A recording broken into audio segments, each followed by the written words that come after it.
আত্মসমর্পণ করে জামিন পেলেন বরখাস্ত হওয়া ম্যাজিস্ট্রেট তাপসী তাবাসসুম। মানহানির অভিযোগে করা মামলায় আত্মসমর্পণ করে সাময়িক বরখাস্ত সহকারী কমিশনার তাপসী তাবাসসুম উর্মি জামিন পেয়েছেন। ঢাকার মেট্রোপলিটন ম্যাজিস্ট্রেট মোহাম্মদ ইমরান আহমেদের আদালত শুনানি শেষে এ জামিন মঞ্জুর করেন। এদিন সকাল 10:30টার দিকে তিনি আদালতে উপস্থিত হন। এরপর তিনি আইনজীবীর মাধ্যমে আত্মসমর্পণ করে জামিন চেয়ে আবেদন করেন। অন্যদিকে বাদী পক্ষ জামিনের বিরোধিতা করেন। উভয় পক্ষের শুনানি শেষে আদালত তার জামিন মঞ্জুর করেন।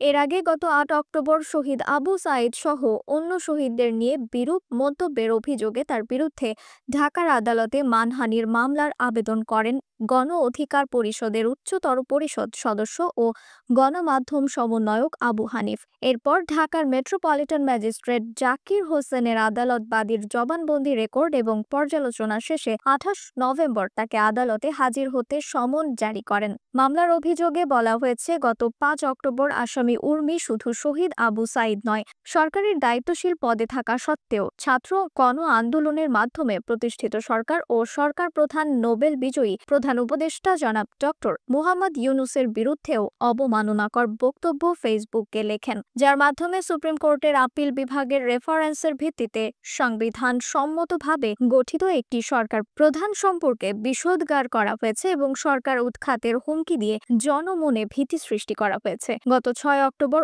অন্তর্বর্তী সরকারের প্রধান উপদেষ্টা ডক্টর মুহাম্মদ ইউনূসকে নিয়ে ফেসবুক পোস্ট দেওয়ায় তাকে বিশেষ ভারপ্রাপ্ত কর্মকর্তা করে জনপ্রশাসন মন্ত্রণালয়ে বদলি করা হয়।